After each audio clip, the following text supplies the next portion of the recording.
It started with a soccer ball, a cheap one, scuffed and half flat, kicked across a dusty field behind a strip mall in suburban Georgia.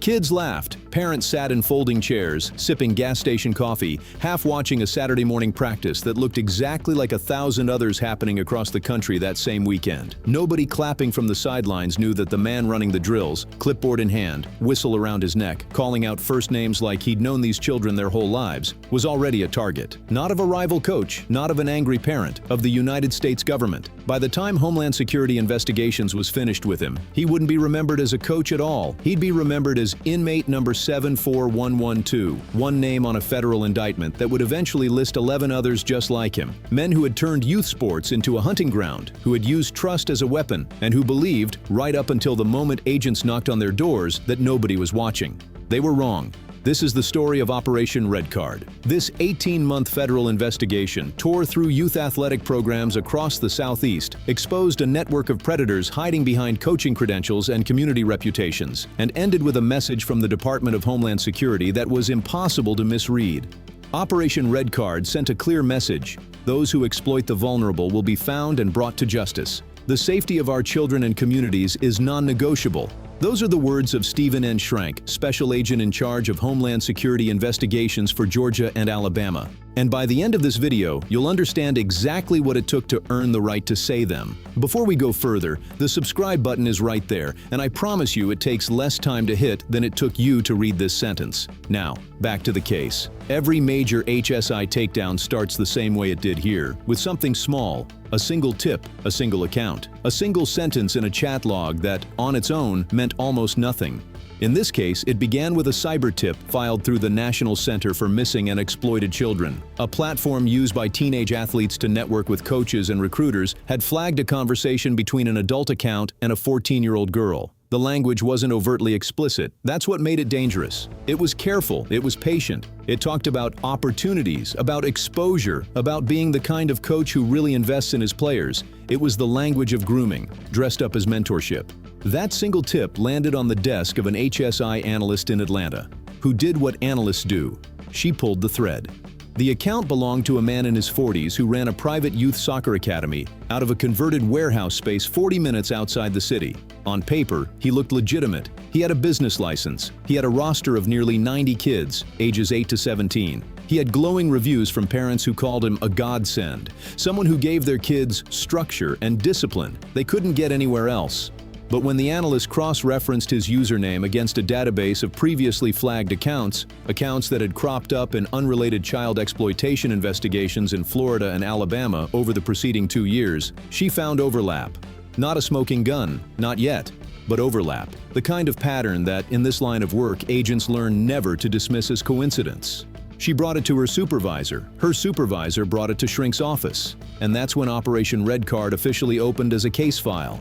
Here's what most people don't understand about investigations like this one. They almost never start with a raid. They start with months of quiet, methodical, often mind-numbing work, the kind that never makes it into a movie trailer. HSI agents began by building what's internally called a network map.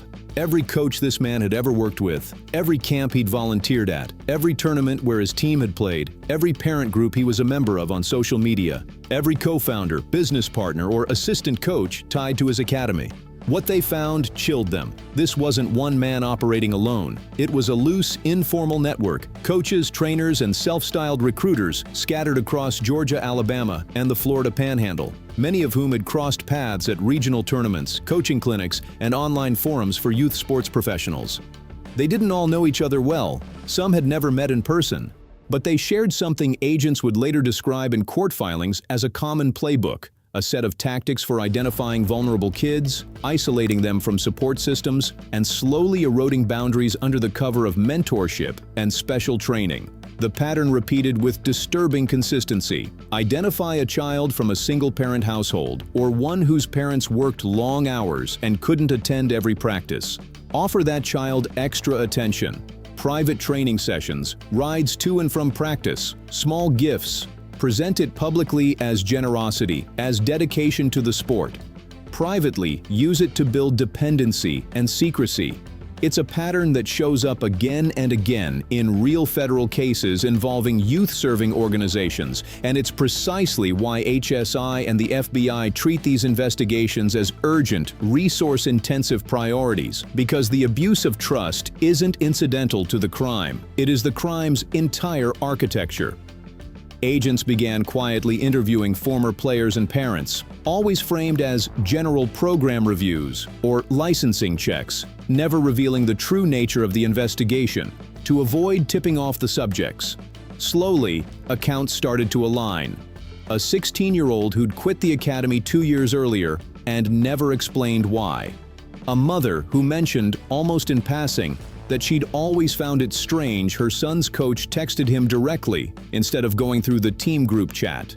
A former assistant coach who admitted hesitantly that he'd left the program because something about how the coach was with certain kids never sat right. None of it alone was a crime. Together, it was a map, and maps like this one take time to draw correctly. Agents spent weeks simply learning the culture of competitive youth soccer in the region. The tournament circuit, the private training economy, the informal hierarchy of which academies fed into which high school programs and, eventually, which college scouting pipelines.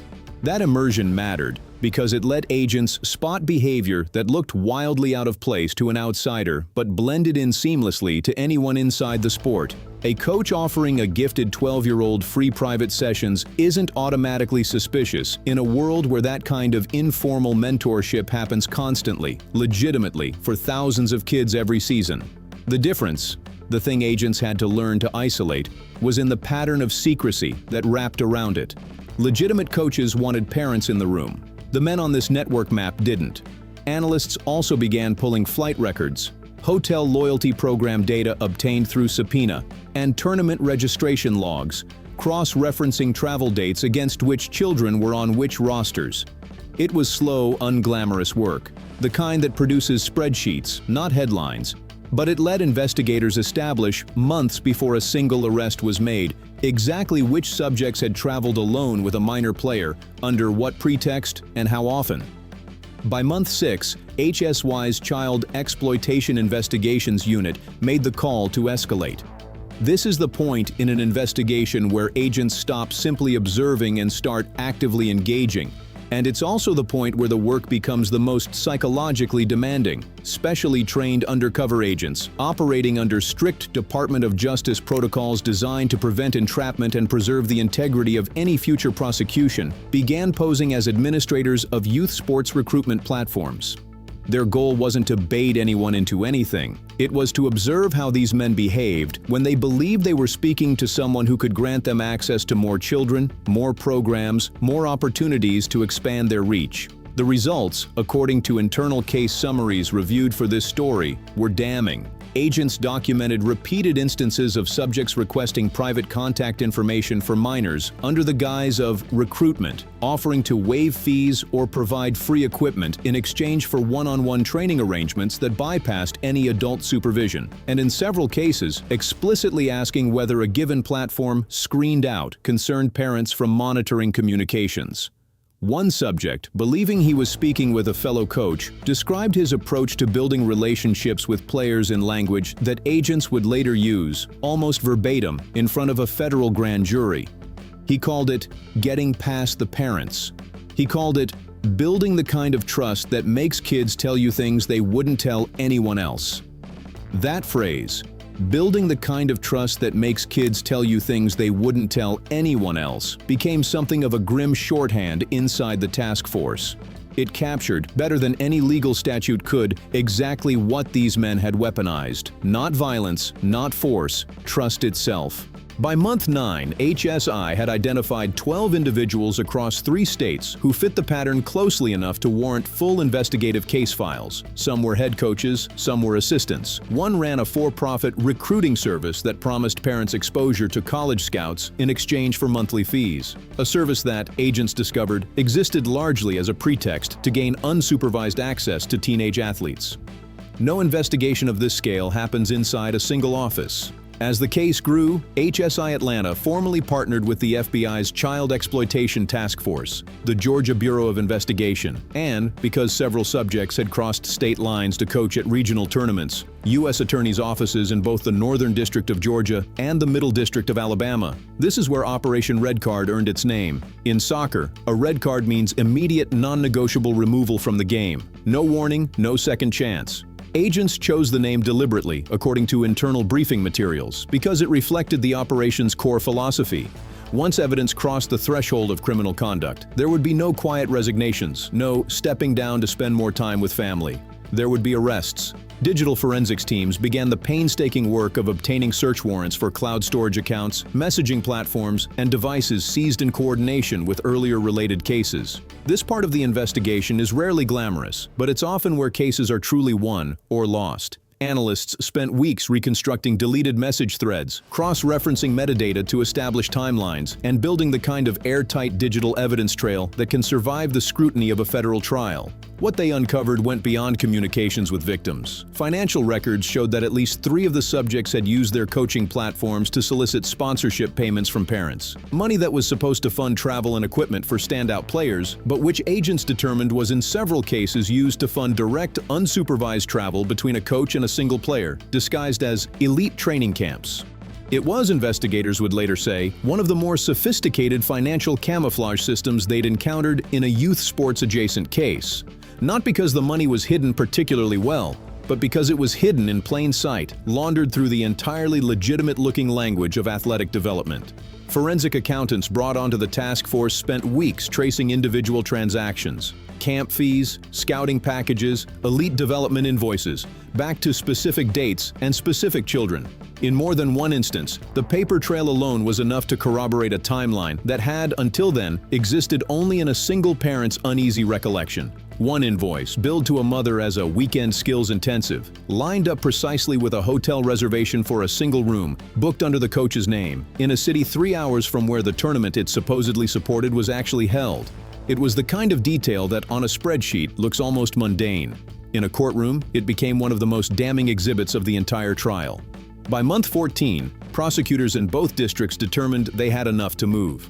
Sealed indictments were prepared for 12 individuals, charging various combinations of coercion and enticement of a minor, production and possession of child sexual abuse material, and for several defendants, interstate travel with intent to engage in illicit sexual conduct with a minor, some of the most serious charges in the federal criminal code. The operational takedown was scheduled for a single coordinated morning across 3 states to prevent any subject from being tipped off by the arrest of another. More than 140 federal agents, task force officers, and support personnel were mobilized. HSI agents in Atlanta and Mobile coordinated arrest teams down to the minute, factoring in each subject's known morning routine.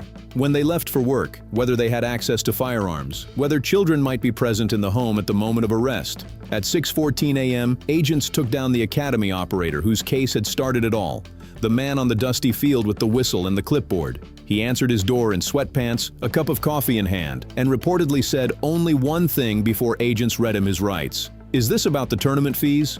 It wasn't. Across the state line in Alabama, a second team executed a warrant at the home of the recruiting service operator, seizing 3 laptops, an external hard drive later found to contain thousands of images and videos, and a spreadsheet.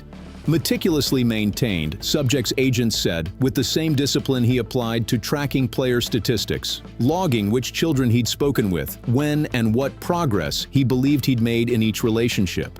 Prosecutors would later call that spreadsheet one of the most disturbing pieces of physical evidence they had ever entered into a federal record, not for its content, but for its clinical, businesslike tone. By 9 a.m., 11 of the 12 targets were in custody.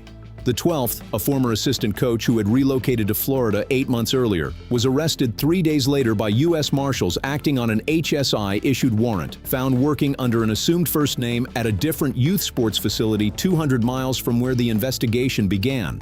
That detail, a predator simply moving to a new town, a new gym, a new set of unsuspecting families, is, according to agents involved in cases like this one, disturbingly common. It's part of why interagency data sharing and multi-state task forces like this one exist in the first place. A local police department checking references might never have caught him. A federal task force with access to a growing, cross-referenced network map did. In the weeks following the arrests, the true scale of Operation Red Card became public through court filings. Investigators had identified more than 30 minors across 3 states who had direct contact with the defendants in circumstances investigators considered part of the pattern of grooming and exploitation.